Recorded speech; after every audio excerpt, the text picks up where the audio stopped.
Hi, I'm Lawyer Li from Shanghai. I'm a Chinese divorce lawyer. Discovering that your spouse has suddenly moved money or property overseas right before or during a divorce is a nightmare scenario. It feels like the assets you have a right to are slipping through your fingers. So, what can you do legally? First, do not panic, but you must act quickly and strategically.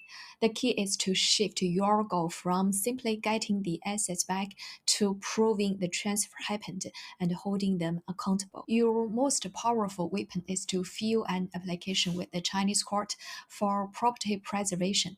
This is an emergency legal measure. If you can prove basic evidence of the transfer, the court can quickly freeze the assets that are still left within China. This serves two purposes. First, it prevents future drainage. Second, it gives you leverage for negotiation.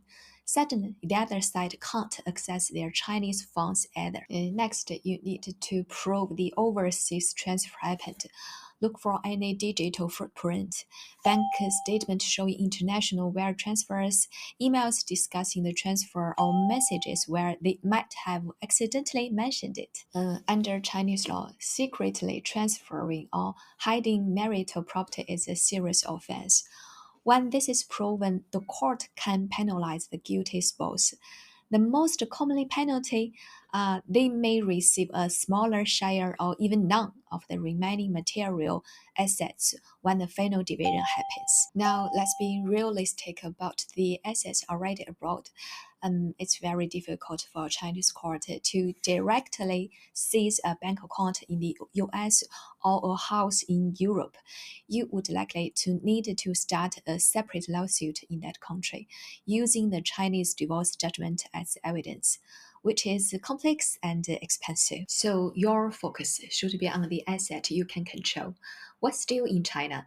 By freezing those and proving malicious intent, you can often negotiate a fair settlement that compensates you for what was lost overseas. To summarize, act fast, preserve in China, prove the transfer, and seek a penalty.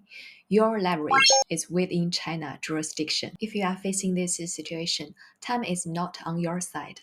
Seeking immediately legal advice is crucial to protect what's rightfully yours. Feel free to ask your questions below. I'm Lawyer Li from Shanghai. I'm a Chinese divorce lawyer. See you next time.